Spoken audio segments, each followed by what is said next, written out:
جانور ذبح کرنے کا صحیح طریقہ، جانور ذبح کرنے کا صحیح طریقہ کیا ہے؟ دعا بھی بتا دیں حافظ عاصم دہلی سے۔ جانور ذبح کرنے کا صحیح طریقہ یہ ہے کہ جانور کو ایسے لٹائیں کہ آپ اس کی ٹانگیں قبلے کی طرف ہوں جانور کی، اور اس کا سر جو ہے جب آپ سیدھا کر دیں تو آپ قبلے کی طرف کھڑے ہوں، آپ کے ہاتھ میں چھری ہو اور آپ قبلے کی طرف ہوں، اور چھری کا رخ بھی قبلے کی طرف ہی ہوگا، ظاہر ہے آپ کا سینہ قبلے کی طرف ہو، جانور کی ٹانگیں بھی قبلے کی طرف ہوں گی، اس طرح ذبح میں بھی آسانی ہوگی اور سنت بھی پوری ہو جائے گی۔ تو لٹانے کے بعد جب جانور کے پاؤں میں رسیاں باندھی جاتی ہیں تو اس کو موو کرنا، قبلے کی طرف گھمانا بہت آسان ہو جاتا ہے۔ اس کے بعد آپ بسم اللہ اللہ اکبر پڑھ کے چھری چلائیں۔ اگر آپ کو ڈر لگ رہا ہے تو بیگم کو پکڑا دیں، وہ چلا دے گی، وہ انشاءاللہ نہیں ڈرے گی، تو وہ پڑھ لے بسم اللہ اللہ اکبر۔ اور قصائی سے اگر ذبح کروانا ہے تو تھوڑا سا اہتمام کر لیں، آج کل غیر مسلم قصائی بھی ہوتے ہیں، تو بہتر یہی ہے کہ خود ذبح کریں۔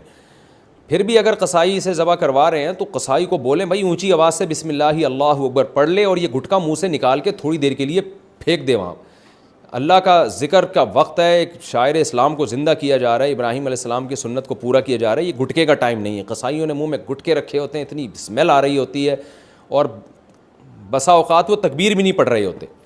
اور اگر آپ نے اور قصائی نے دونوں نے مل کے گلا پہ چھری چلانی ہے تو پھر دونوں پر لازم ہے کہ وہ بسم اللہ اللہ اکبر پڑھیں، اور پھر 4 رگیں کاٹ کے چھوڑ دیں۔ یہ جو حرام مغز میں چھرا مارتے ہیں یہ بہت غلط حرکت ہے، یہ نہ کرنے دیں قصائیوں کو، اس سے جانور کو تکلیف بھی ہوتی ہے اور بلڈ بھی صحیح طرح نکل نہیں پاتا، یہ اور گوشت کی لذت بھی ختم ہوتی ہے، گوشت میں بیماریاں بھی پورے طور پہ جو بلڈ میں بیماریاں وہ بھی نہیں نکل پاتی ہیں اگر کوئی بیماری اس جانور میں، تو ہر طرح سے دنیا کا نقصان بھی آخرت کا نقصان بھی، تو اس کو نہ کرنے دیں یہ حرکت۔ کر لے گا تو جانور حرام نہیں ہوگا، لیکن یہ مکروہ ناپسندیدہ عمل ہے۔ تو 4 رگیں کاٹ کے چھوڑ دیں اور اس کو تڑپنے دیں، بلڈ سارا نکل جائے گا، اللہ آپ کی قربانی قبول کرے گا۔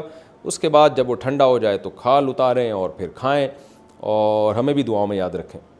میں یہ تو نہیں کہہ سکتا کھانے میں ہمیں یاد رکھیں، پتہ نہیں آپ کہاں رہتے ہیں، لیکن دعاؤں میں بہرحال آپ یاد رکھیں، کیونکہ آپ دہلی میں رہتے ہیں، کھانے میں کہاں یاد رکھیں گے ہمیں آپ۔